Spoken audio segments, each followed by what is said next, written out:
First, can I ask your name and your spelling of your name and what we should call you, your title? My name's Tim Williams, Williams. I'm the executive director of Oregon Film. We're the state film and media economic development office.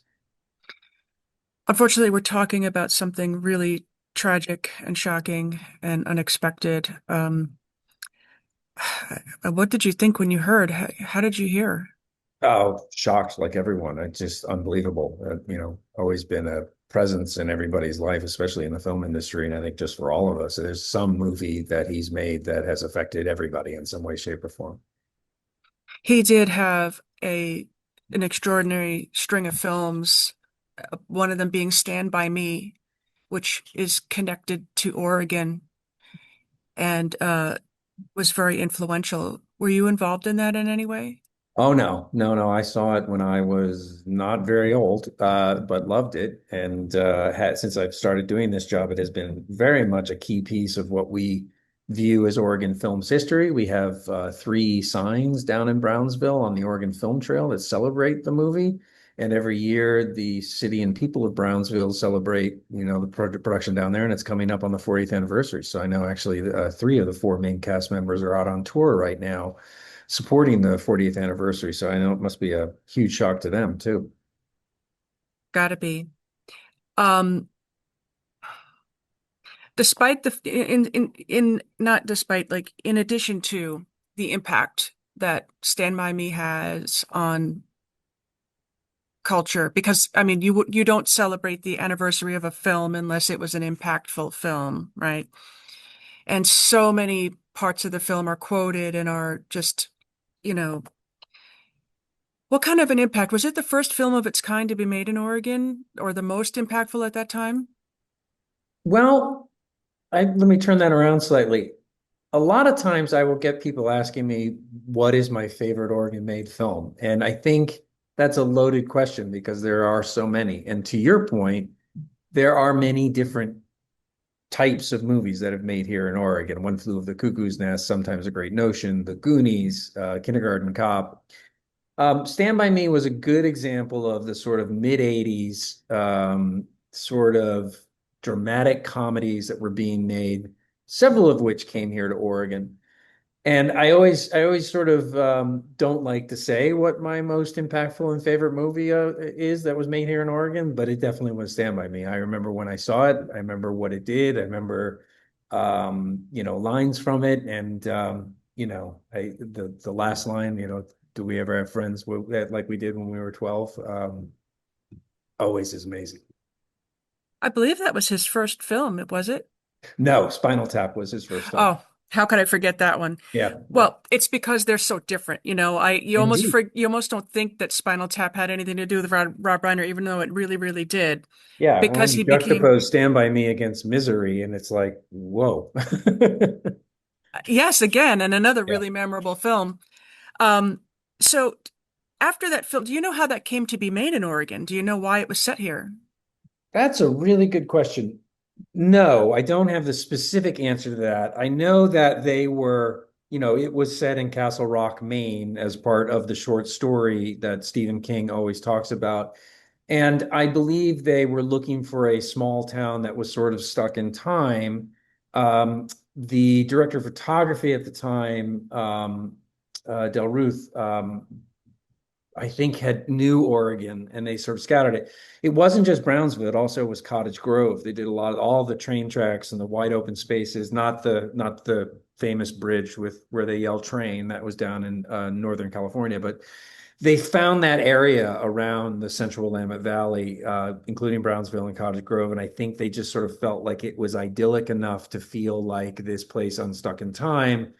And the downtown Main Street of Brownsville in particular, I think really sort of struck them as a place where they could recreate the 50s, and still have that sort of feel of, Castle Rock, Maine. We were a stand-in for Maine. That's Well, I don't know. He did call it Castle Rock, but he actually called it Oregon in the movie. So he did not he did not sort of stick with the main piece of it. I believe they actually say that they're in Oregon in the movie, so he didn't try to sort of fake us as somewhere else, which we actually don't get a lot of that. Is when people come here, they're either in Oregon or they're in the Pacific Northwest at least. After that film, did Oregon sort of get on the map, no pun intended, for other filmmakers to come and make films? It's funny. I was actually we're doing a whole presentation tomorrow about our work. And one of the things I was talking about were the eras of Oregon film. And there have been many we were one of the first states to have silent movie studios here before Southern California in the teens, the early 20th century. And then that moved down to Southern California because the weather was much better and they could shoot outside a lot more. But then Buster Keaton came back up and shot The General in Cottage Grove as well in 1926. It'll be a 100th year anniversary of that next year. Then there was sort of the era of the Westerns that were going out to Eastern Oregon, where a lot of people were shooting Westerns out there. Then there was the era of these sort of indie movies that were in the central Willamette Valley in the 1960s and 70s, including Five Easy Pieces and Sometimes a Great Notion. Then there were these sort of blockbuster movies in the 80s that came, like Kindergarten Cop and Animal House. And then there was this whole thing with animation that came in with, Will Vinton and Leica. And also there was Gus Van Sant in Portland. So Stand By Me fits into that as part of sort of the overall history, but it is a piece of a very large history that of Oregon filmmaking that I think a lot of people don't realize how many projects and how many iconic projects were shot here. Stand By Me definitely helped in terms of Oregon being a sort of good place for a small, tight story that was about growing up and had some nostalgia attached to it, much like Portlandia sort of put us on the map for the half-hour comedy. We had many more after that. So we've had a lot of those things, and Stand By Me was definitely part of that legacy for sure. Are you familiar with what what impact making the film in Oregon had on Rob Reiner? And, did he, I guess the question is, was he an advocate for filming here, or, how he felt about the experience of filming his Stand By Me film here?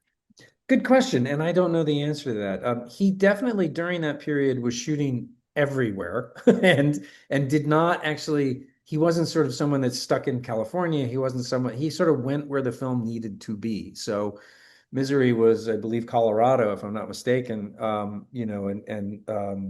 they did a lot of A Few Good Men in LA, but a lot of it was around DC and things like that. So he was very much an advocate of on location shooting early on in his career. Same thing with Princess Bride. He went over to the UK and actually made a tiny movie in the UK because of what he needed for it. So on the one hand, no, I can't think of anything that he came back here specifically for. But on the other hand, from what I gather, it was a very positive experience, not only for the cast, but for the crew and for Rob himself when they were here. And they thought very fondly of their time shooting in Brownsville and Cottage Grove.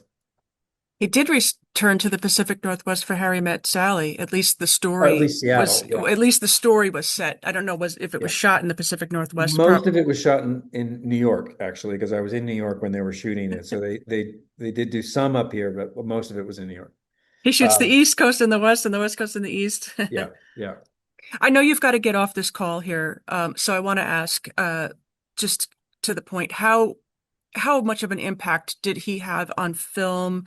How will you remember him? What is something anecdotal or superlative that you remember is so Rob Reiner?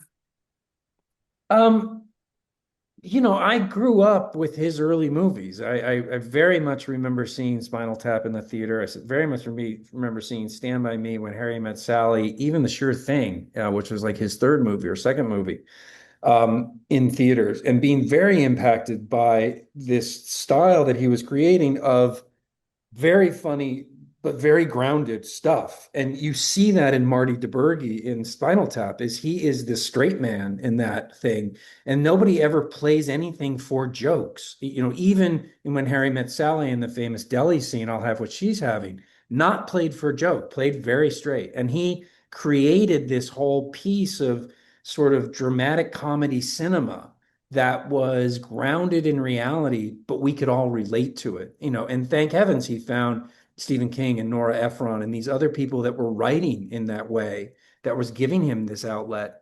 And sort of just made this, he made an entire genre of his own, for 10 or 15 years in the 80s into the 90s, and affected a huge amount of the US film industry, if not the US filmmakers in particular, for sure. And just on a personal note, yeah, as I said, I was working in New York at the time they were making When Harry Met Sally, and knew some people shooting on that, and they just absolutely loved him. And I remember going by set when they were shooting the scene when they go to Washington Square Park and they're under the arch, and Billy Crystal and Meg Ryan get out of the car. I was there on set when they were doing that. And it was just clear that I was just visiting friends, and it was just clear that there was just so much sort of love and friendliness and dependence on what was a very small movie at the time.